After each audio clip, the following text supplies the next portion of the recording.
Hello student, welcome to अपेस Gurukul channel. विद्युत क्षेत्र का नेक्स्ट टॉपिक हम स्टार्ट करेंगे अध्यारोपण सिद्धांत, और ये अध्यारोपण सिद्धांत हम विद्युत क्षेत्र तीव्रता के लिए स्टार्ट करते हैं। तो देखो, कूलाम नियम में हमने अध्यारोपण सिद्धांत लिया था और यहाँ भी हम वही अध्यारोपण सिद्धांत लेंगे। बस फर्क इतना सा है कि कूलाम नियम में हम एक निकाय है और उस निकाय में एक आवेश पर अन्य आवेश के कारण लगने वाले कुल बल का मान हमने निकाल लिया था। ठीक है, अब यहाँ पर विद्युत क्षेत्र तीव्रता के लिए अध्यारोपण सिद्धांत देखो क्या कहता है। पहले इसका स्टेटमेंट देखें। किसी बिंदु आवेश पर निकाय में आवेशों के समूह के कारण विद्युत क्षेत्र तीव्रता उस आवेश पर प्रत्येक बिंदु के आवेश के कारण तीव्रता के सदिश योग के तुल्य होती है। देखो, कूलाम नियम में हमने बल के लिए मान निकाला था और यहाँ पे हम विद्युत क्षेत्र तीव्रता, हमारा जो कथन है, हमारा जो स्टेटमेंट है वो वही है। बस ये जो तीव्रता या विद्युत क्षेत्र तीव्रता के शब्द की जगह अगर हम विद्युत बल ले लें या कूलाम बल ले लें तो वो जो स्टेटमेंट है वो किसके लिए बन जाएगा? कूलाम नियम का अध्यारोपण सिद्धांत या कूलाम बल के लिए अध्यारोपण सिद्धांत। ठीक है, बस मेन पॉइंट इतना ही है कि हमारे पास एक निकाय है, जैसे मान लिया जाए ये निकाय है और इस निकाय में इस बिंदु आवेश पर मुझे कुल बल निकालना है। तो कुल बल क्या था? इन सभी आवेशों का लगने वाले बलों के योग के बराबर। अच्छा, ये कंडीशन अगर तीव्रता के लिए तो ये भी सेम हो जाएगा। अगर इस बिंदु पर हमें तीव्रता का मान ज्ञात करना है तो सभी आवेशों के कारण लगने वाली तीव्रताओं के सदिश योग का कुल जो मान आएगा वो इस पे लगने वाली कुल तीव्रता आ जाएगी। ठीक है ना, तो सेम वही मेथड है। बस हमारे पास एक बिंदु आवेश कारण तीव्रता का सूत्र हमें पता है। ठीक है, उस सूत्र से सारे मान हम निकाल सकते हैं और फिर उस पर देखो, उसके बाद हम कुछ न्यूमेरिकल लेंगे और सेम न्यूमेरिकल सेम मेथड वही होगा जो कूलाम बल के लिए हमने क्वेश्चन सोल्व किए थे। ओके, तो देखो ये स्टेटमेंट है। अब इसको थोड़ा सा मैथमेटिकली अगर हम देखें तो देखो, गणितीय रूप में एक निकाय मान के चले हम कि मैं मान लेता हूं कि ये हमारे पास एक निकाय है एक्स वाई। ओ मोल बिंदु से एक आवेश ले लिया मैंने Q नोट, और वो कितनी स्थिति सदिश पर है R नोट। इससे हमने एक आवेश लिया Q1, कितनी स्थिति सदिश पर है R1। एक आवेश लिया हमने Q2, कितनी स्थिति सदिश पर है R2। और इस तरह से एक आवेश हमने ले लिया इस तरह से Q1, जो कितनी स्थिति सदिश पर है Rn। ठीक है, अब देखो विद्युत क्षेत्र तीव्रता की जो दिशा है, मेन जो पॉइंट है वो हमारे पास यहाँ पर ये है कि हम विद्युत क्षेत्र तीव्रता की दिशा किधर लिखेंगे। तो देखो, हमने लास्ट लेक्चर में ये लिया था कि अगर हमारे पास एक स्रोत आवेश है धनात्मक और परीक्षण आवेश होता है वो हमेशा धनात्मक होता ही है, तो ये इसको प्रतिकर्षित करेगा। तो बल की जो दिशा है वो किसको निरूपित करेगी? विद्युत क्षेत्र की दिशा को निरूपित करेगी। तो यानी कि अगर हमारे पास प्लस आवेश है, स्रोत आवेश, तो विद्युत क्षेत्र की दिशा, विद्युत क्षेत्र तीव्रता की दिशा आवेश से बाहर की ओर। और अगर यही आवेश हमारे पास ऋणात्मक है तो ये धनात्मक और ये ऋणात्मक, तो ये इसको अपनी ओर आकर्षित करेगा। तो इसकी दिशा है वो किधर होगी? इसके अंदर की ओर। कहने का मतलब, अगर धनात्मक है तो तीर बाहर निकलेंगे। किससे बाहर निकलेंगे? स्रोत आवेश से। और अगर ऋणात्मक है स्रोत आवेश तो ऋणात्मक आवेश की ओर तीर आएंगे, यानी कि ये इसको अपनी ओर आकर्षित करेगा। तो मेन पॉइंट ये याद रखना। अब यहाँ पे तो हमने ये आवेश, स्रोत आवेश, ये परीक्षण आवेश ले लिया, लेकिन जरूरी नहीं है कि हमें हमेशा यहाँ पर ये मिले। जैसे इसकी बात करें, अगर इस पे हमें तीव्रता निकालनी है तो ये तो हुआ परीक्षण आवेश, बाकी हुए मेरे पास स्रोत आवेश। अगर इस पे तीव्रता निकालनी है तो ये परीक्षण आवेश और बाकी हुए हमारे पास स्रोत आवेश। ये पॉइंट याद रखें। ठीक है, तो हमारे पास जो विद्युत क्षेत्र तीव्रता की दिशा है वो हम स्रोत आवेश से दर्शाएंगे। प्लस है तो प्लस से तीर बाहर जाएगा, माइनस है तो तीर उसके अंदर आएगा। सिंपल। ठीक है, देखो, तो इस Q1 की वजह से Q नोट पर तीव्रता होगी तो वो मान ली मैंने E0 पर है 1 की वजह से। ये प्लस तो तीव्रता बाहर की ओर होगी। सेम वही पॉइंट आ गया। ठीक है, तो ये स्रोत आवेश और ये परीक्षण आवेश। इसी तरह अगर हम इसकी बात करें तो Q2 की वजह से भी इस पे तीव्रता होगी और वो मान ली मैंने E02। क्लियर। और इसकी वजह से हम निकालें तो इसकी वजह से भी हमारे पास तीव्रता आ जाएगी। तो ये हमारे पास Q1 आवेश और ये Qn की वजह से E0n। माइनस आवेश है तो तीव्रता किधर हो जाएगी? अंदर हो जाएगी, कोई इश्यू नहीं है। अब देखो बिंदु आवेश के कारण तीव्रता का सूत्र हमने कल पढ़ा था के क्यू अपॉन आर स्क्वायर, ये था ना। और क्यू जो हमारे पास था वो कौन सा स्रोत था, कौन सा आवेश था, स्रोत आवेश, ठीक है। तो ये बाकी स्रोत आवेश, आर जो है वो परीक्षण और स्रोत आवेश के बीच की दूरी थी, तो दूरी को भी हम लिख सकते हैं, ये मान लिया मैंने आर नोट 1 सदिश के रूप में ले लें, ये दूरी मान ली मैंने आर नोट एन, और ये मान लिया हमने आर नोट 2, ठीक है। तो ये हमारे पास निकायक में आवेश आ गई। आप देखो सिंपल कुल तीव्रता, इस पर कुल तीव्रता का मान ज्ञात करना है, तो हम सिंपल लिख सकते हैं, मान लेते हैं कि निकाय में Q नोट से कहाँ तक है, Qn तक, और बिंदु आवेश विद्यमान है। ओके, तो Q नोट आवेश पर Q1 के कारण तीव्रता, तो Q1 के कारण तीव्रता क्या आ जाएगी भाई, E नोट 1। अब देखो आप सदिश रूप में लिख दो, क्या सूत्र था, के क्यू अपॉन आर स्क्वायर, स्रोत आवेश क्या है Q1, दोनों के बीच की दूरी R नोट 1, और दिशा के लिए देखो दिशा किधर है, 1 से 0 की ओर, ठीक है। तो इसको हम क्या लिख देंगे, R नोट 1 कैप। ओके, तो ये सदिश रूप है, परिमाण है, तो ये हट जाएगा, ठीक है। तो ये आ जाएगा हमारे पास Q1 आवेश के कारण Q नोट आवेश पर तीव्रता का मान। सेम ऐसे ही डायरेक्ट लिख सकते हैं, इसी तरह Q2 के कारण तीव्रता क्या आएगी, E नोट 2, और वो आ जाएगी KQ2 upon R note 2 square और R नोट 2 कैप। ओके, और इसी तरह Qn के कारण अगर हम निकालें तो क्या आ जाएगा, E note n KQn divide by R note n square और R नोट n कैप। देखो सिंपल वही मेथड है, ठीक है। तो इस तरह से अब कुल तीव्रता निकालनी है तो अध्यारोपण क्या करता है, सभी का योग कर देता है, सदिश योग कर देता है, ठीक है। तो सदिश योग है तो सभी को हम जोड़ देंगे, तो यहाँ पे लिख सकते हैं, अतः Q नोट आवेश पर कुल तीव्रता, तो Q नोट आवेश पे कुल तीव्रता का मान क्या आएगा, सभी को हम सिंपल ऐड कर दें, तो E इक्वल टू हमें मिलता है E नोट 1, E नोट 2 और E नोट n, और आप मान रखना चाहो तो डायरेक्ट मान रख दो, क्या आ जाएगा, KQ1 upon R note 1 square R note 1 सदिश, और ये कहाँ तक जाएंगे, हम n तक जाएंगे, KQn R note n square और R नोट n। तो ये हमारे पास आ गई कुल तीव्रता। तो सिंपल कहने का मतलब ये है कि एक पर अगर हमें तीव्रता निकालनी है तो सभी के कारण लगने वाली तीव्रता के योग के बराबर होगा। और अगर इसी को आप छोटे रूप में लिखना चाहें समेशन फॉर्म में, तो देखो कॉमन जो आ रहा है उसको बाहर ले लें, समेशन हमारे पास नोट है वो कॉमन है, ठीक है, और मान जो है वो 1 से कहाँ तक है, n तक, तो i बराबर मान लिया मैंने 1 से n, और इसको क्या लिख दें, QI upon R note I square और R नोट I कैप। तो देखो वही आ जाएगा, I का मान 1 रखेंगे तो Q1 upon R note 1 square R note 1 I cap, 2 रखेंगे तो 2 आ जाएगा, और इस तरह से कहाँ तक जाएंगे, हम n तक चले जाएंगे। ओके, तो ये किसी भी निकाय में एक आवेश पर कुल तीव्रता का मान हम इस तरह से ज्ञात कर सकते हैं, राइट। अब देखो यहाँ पे कुछ क्वेश्चंस हम लेते हैं, और क्वेश्चंस में एक से ज़्यादा आवेश हैं और एक किसी भी आवेश पर कुल तीव्रता का मान है वो कितना होगा।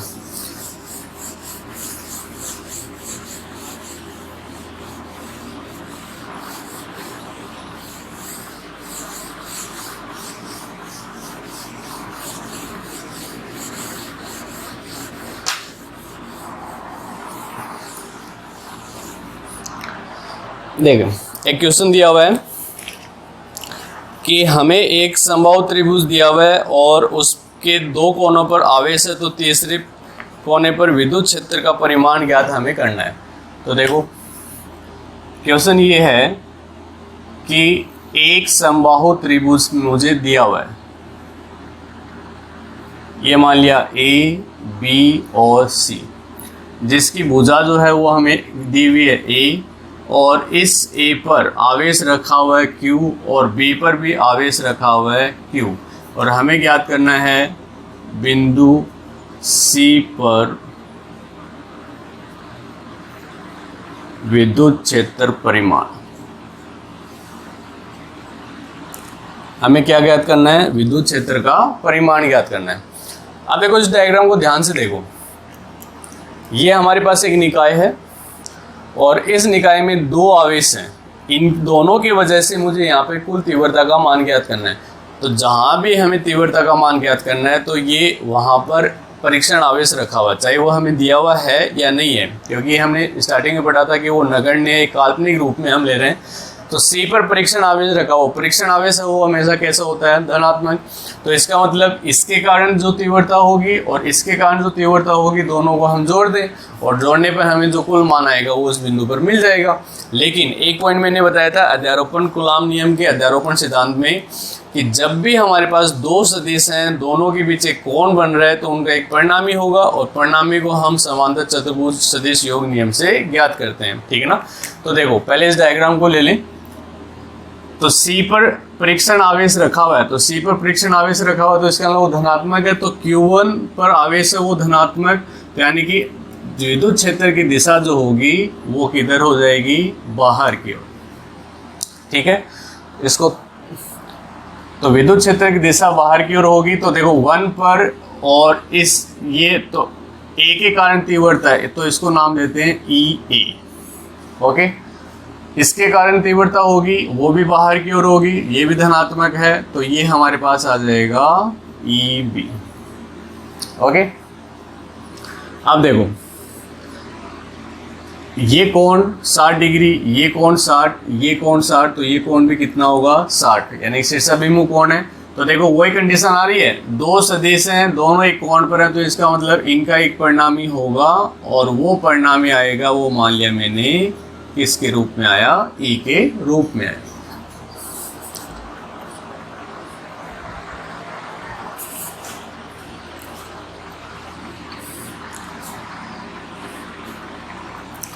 अब देखो E के रूप में आ गया। अब सेम मैं यहाँ पे वापस रिपीट कर देता हूँ कि हमारे पास दो सदिश हैं, एक P सदिश है, एक Q सदिश है, तो दोनों एक कोण पर हैं थीटा, तो उनका एक परिणामी होगा R, और R का परिमाण का सूत्र पड़ा हुआ हमारा P square plus Q square plus 2PQ cos theta, ये था।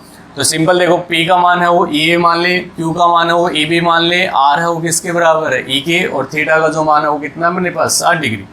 तो देखो यहाँ पर सबसे पहले A के कारण C पर तीव्रता, तो बिंदु आवेश कारण तीव्रता का सूत्र लगाते हैं KQ/R स्क्वायर। तो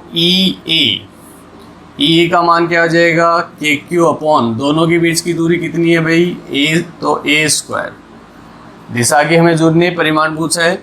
अब देखो B के कारण C पर तीव्रता होगी वो क्या होगी? वही आवेश KQ, दोनों के बीच की दूरी क्या है? A, तो A स्क्वायर। तो देखो ध्यान से EA का मान किसके बराबर है? EC के बराबर है।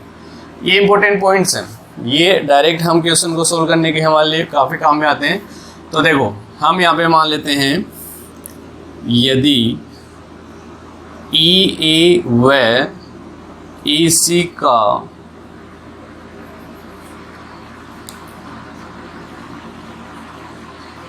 की परिणामी तीव्रता E हो तो सदिश योग समांतर चतुर्भुज नियम से, सदिश योग का समांतर चतुर्भुज नियम अप्लाई कर दें तो हमें क्या मिल जाएगा भाई? E बराबर अंडर रूट, देखो ये सूत्र हमें कहाँ में लेना है? तो P की जगह तो ले लिया मैंने EA, क्यू की जगह ले लिया ई सी, 2EA कोस थीटा का मान कितना दिया हुआ भाई 60 डिग्री। थीटा का मान कितना है 60 डिग्री, क्योंकि ये 60 है समबाहु त्रिभुज है और ये कोण 60 है, तो ये 60 सा विमुख कोण हमें भी दिया हुआ है। अब देखो ई का मान EC के बराबर है, तो ए की जगह EC रख दें या EC की जगह EA रख दें। तो देखो E बराबर हमें क्या मिलेगा, EA² plus EA² plus 2EA और cos 60 का मान √3/2 सॉरी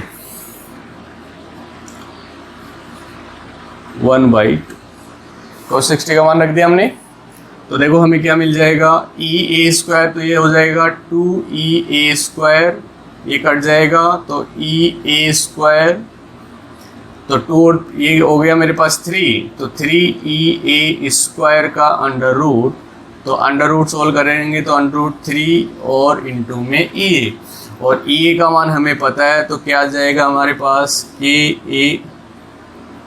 KQ/A²,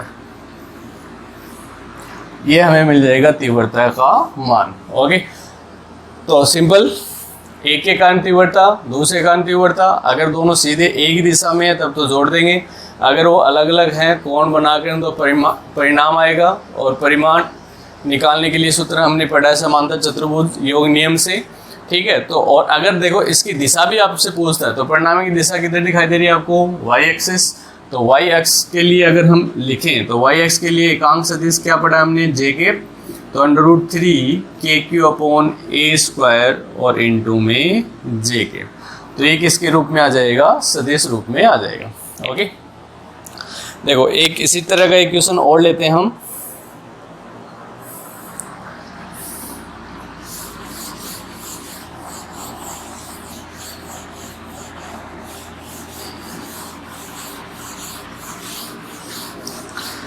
एक वर्ग दिया हुआ आपको और उस वर्ग के चारों कोनों पर आवेश विद्यमान हैं, तो उसके केंद्रक पर तीव्रता का मान है वो कितना होगा, ये आपको ज्ञात करना है, ठीक है। तो 4 बिंदु आवेश हैं और एक वर्ग है जिसकी भुजा आपको दी हुई है 2 सेंटीमीटर।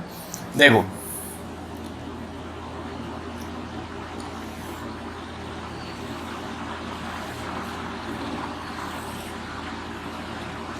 ये मान लिया A, B, C और D, और इस वर्ग की जो भुजा दी हुई है वो कितनी अपने को 2 सेंटीमीटर।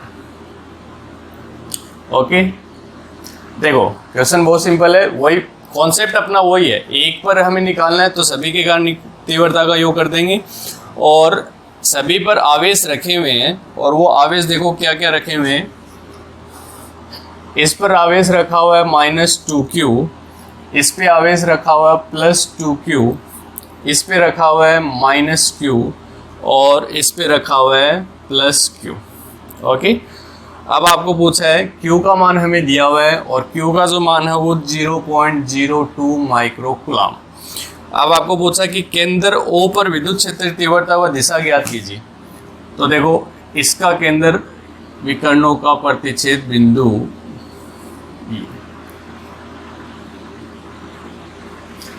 इस O बिंदु पर हमें तीव्रता का मान ज्ञात करना है और दिशा ज्ञात करनी है, ठीक है। कॉन्सेप्ट लेके चलना अपने को, इस पर तीव्रता है तो इसका मतलब ये एक पूरा निकाय है और इस निकाय में कुल आवेश कितने हमारे पास 4, तो चारों आवेश को कारण कुल तीव्रता आ जाएगी और कुल तीव्रता का योग करेंगे तो हमें इस O पर कुल तीव्रता का मान मिल जाएगा। अब देखो सबसे पहले पॉइंट, जब भी बल की बात आए, अध्यारोपण वाले में या तीव्रता की बात आए, तब एक पॉइंट हमेशा याद रखो, और वो पॉइंट क्या है, वो पॉइंट ये है कि तीव्रता की दिशा आपको सबसे पहले उसमें दर्शानी है, क्योंकि तीव्रता की दिशा से ही हम सूत्र में प्लस माइनस है या फिर कोण वाला जो सूत्र है वो काम में लेना है, ये हमें पता चलेगा, ठीक है। तो देखो ध्यान से, इस O पर निकालनी है तो O पर निकालने जिसका मतलब यहाँ पे क्या रखा हुआ है, परीक्षण आवेश। तो परीक्षण आवेश होता है वो क्या होता है, धनात्मक। तो देखो ध्यान से, इस Q के कारण इस पे तीव्रता, तो ये प्लस और यहाँ भी प्लस, तो इसका मतलब ये इसको दूर फेंकेगा। तो मैंने क्या बताया था, प्लस आवेश है तो तीर उससे बाहर जाएगा, तो बाहर जाएगा तो तीर उससे बाहर जाएगा, तो इसके कारण जो तीव्रता होगी वो बाहर की ओर या ऊपर की ओर। ये पॉइंट अच्छे समझ लेना।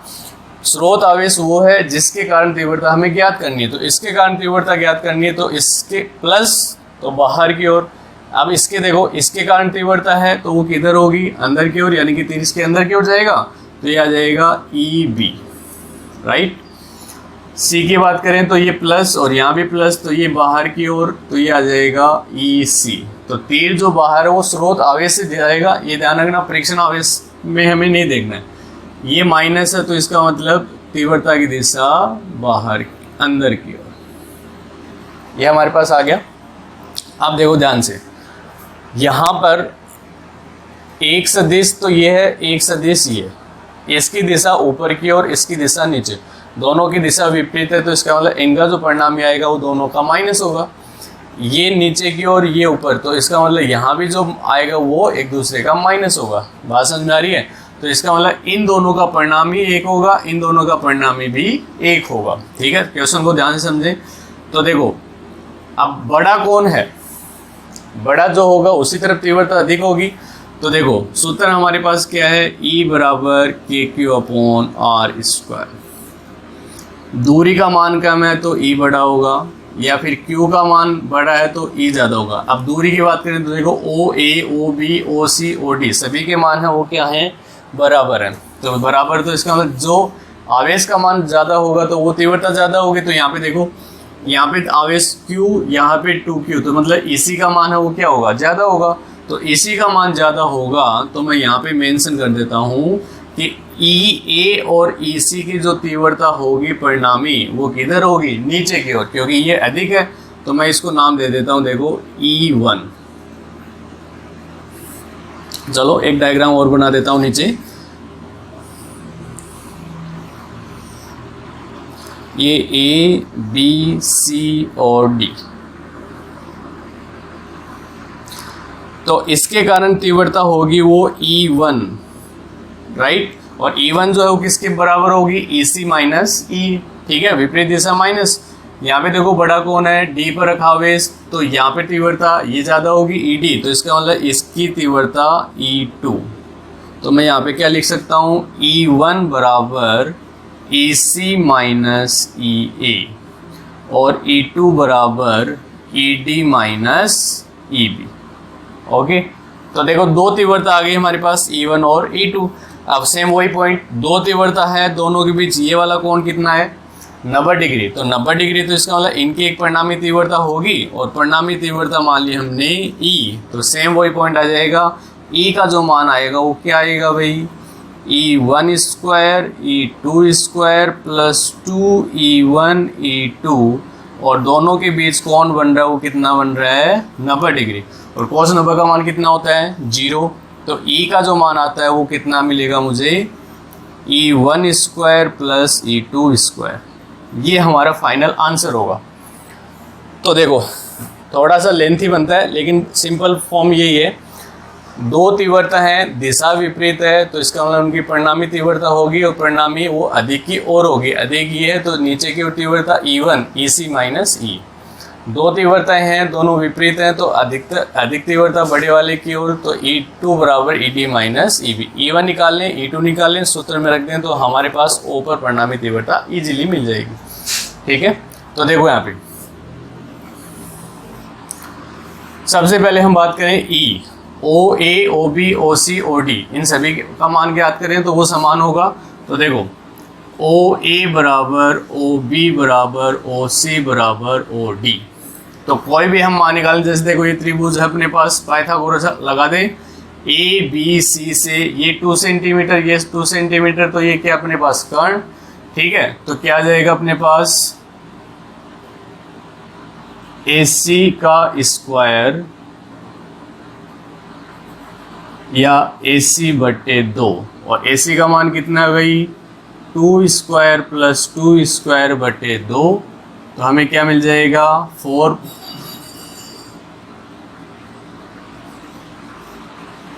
तो ये हमें मिलता है √8/2, और इसी को हम क्या लिख सकते हैं, 2√2/2, तो हमें कितना मिलेगा, √2 सेंटीमीटर। ये समझ में आया। तो AC का आधा जो होगा वो ये होगा, तो चारों मान है वो समान होंगे, तो चारों मान समान है तो OA, OB, OC, OD का जो मान है वो हमें कितना मिल गया, √2 सेंटीमीटर। ठीक है, अब देखो तीव्रता का मान हम निकाल लेते हैं। सूत्र हमारी पता है E बराबर KQ/R²। तो देखो E का मान हम निकालें, परिमाण निकाल लेते हैं डायरेक्ट। E क्या आ जाएगा, KQ/OA²। तो देखो E के कारण तीव्रता KQ/OA², OA का मान √2 सेंटीमीटर, सेंटीमीटर को मीटर में बदलेंगे तो हमारे पास ये आ जाएगा। ठीक है, इसी तरह EA आ गया, EC निकालें। EC का मान क्या आ जाएगा, देखो हमारे पास कितना है 2Q और अपॉन दूरी वही है √2 × 10⁻² का होल स्क्वायर, समीकरण नंबर 3, ये 2 था। ठीक है, इसी तरह देखो पहले इनके मान निकालने। EA आ गया, EB का मान क्या आएगा भाई, EB बराबर परिमाण के रूप में निकालने तो प्लस है माइनस एक ही लेंगे हम, माइनस हो चाहे प्लस हो, तो ये हमारे पास क्या आ जाएगा KQ और दूरी वही है तो √2 × 10⁻² का होल स्क्वायर, समीकरण नंबर 4। और इसी तरह ED का मान निकालें तो ED पर आवेश कितना है 2Q और दूरी का मान वही है तो क्या आ जाएगा K × 2Q अपॉन √2 × 10⁻² का होल स्क्वायर, समीकरण नंबर 5। अब ध्यान से देखो इसको, EA EB का मान बराबर, EC और ED का मान बराबर। EA और EC माइनस E है वो किसके बराबर है, E1। तो देखो ये शॉर्ट फॉर्म है, आप चाहो तो इनको मान रख के E1 का मान निकालो, उस तरह से भी सोल्व कर सकते हो। EC और E दोनों का मान है वो ये है, माइनस है, और ये हमारे पास आ जाएगा ED माइनस EB, तो इनका मान जो आएगा वो ये आ जाएगा। तो देखो ध्यान से इनको घटाएंगे, जो मान आ रहा है वही मान इनको घटाने पे हमें मिल रहा है, तो इसका मतलब E1 और E2 का मान है वो हमारे लिए समान होगा। ठीक है, तो इसमें से ये माइनस करेंगे तो सीधा सीधा देखो ये 2KQ है और ये KQ है, तो इसका मतलब हमें क्या मिलेगा KQ/√2 10⁻² का होल स्क्वायर। तो E1 का मान भी आएगा, E2 का मान भी आएगा, तो समीकरण 1 में E1 और E2 रख दें तो हमें E का मान मिल जाएगा। तो देखो क्या आएगा, E1 बराबर EC माइनस EA, और वो हमें क्या मिलता है KQ/√2 10⁻² का स्क्वायर, और ये किसके इक्वल होगा भाई, E2। डायरेक्ट हम निकाल के भी देख सकते हैं। ठीक है, तो समीकरण 1 में मान रख दो डायरेक्ट, समीकरण 1 से। तो देखो E1² प्लस E2², अब दोनों के मान बराबर हैं तो बराबर हैं, तो देखो E2 की जगह मैं क्या रख रहा हूँ E1, तो ये क्या आ जाएगा भाई 2E1², और इसको हम लिख सकते हैं √2 E1। वैल्यू हम सबसे लास्ट में रखेंगे, ये ध्यान रखो, इस टाइप के क्वेश्चन आते हैं तो वैल्यू सबसे लास्ट में रखनी है, हमारा जो सॉल्यूशन है वो छोटा हो जाएगा। अब E1 का मान रख दें, तो E1 का मान कितना है हमारे पास √2 KQ और अपॉन में √2 × 10⁻² का होल स्क्वायर। इसको हम हल कर लें तो E का जो मान मिलेगा वो क्या मिलेगा, √2 K का मान 9 × 10⁹, Q का मान 0.02 माइक्रोकूलम है तो 10⁻⁶, और ये कितना हो जाएगा √2 का स्क्वायर 2 और 10⁻⁴ आ जाएगा। ठीक है, तो देखो ऐसे 2 से 2 कट रहा है, 10⁻2 है वो ऊपर, -2 ऊपर रह जाएगी, 9 में से ये 6 गया, +3 और ये ऊपर जाएगा तो +7, तो ये हमें मिलता है 9 √2, 2 से 2 जाएगा और ये हमें मिलेगा 10⁵ न्यूटन पर कूलम। तो ऊपर जो तीव्रता आएगी वो हमें इतनी मिल जाएगी, और उसकी दिशा देखो किधर है, उसकी दिशा है वो ऋणात्मक x अक्ष की ओर, तो ऋणात्मक x अक्ष का मतलब -I, ये सदिश रूप। ठीक है, तो सिंपल देखो इस टाइप के क्वेश्चन आते हैं, सिंपल मेथड कॉन्सेप्ट है उसको समझें और उसको डायरेक्टली सोल्व करें। ठीक है, एक पर हमें तीव्रता निकालनी है तो सभी के कारण तीव्रताओं के योग के बराबर होगी। सूत्र हम ये लगा सकते हैं, अगर एक ही दिशा में है तो प्लस, विपरीत दिशा में है तो माइनस। मेन पॉइंट वो ये है कि आवेश माइनस है तो तीव्रता अंदर की ओर प्लस है तो तीव्रता बाहर की ओर, बाहर की ओर अंदर की ओर स्रोत आवेश से हम कैलकुलेट करेंगे। ओके, ये हमारे पास पॉइंट था। नेक्स्ट पॉइंट हम लेंगे विद्युत बल रेखाएं, जो हमें विद्युत क्षेत्र के काल्पनिक पथ को बताते हैं। विद्युत क्षेत्र को पेपर पे हम किस तरह से दर्शाते हैं और उसके क्या क्या गुणधर्म होते हैं वो हम पढ़ेंगे। Okay, thank you.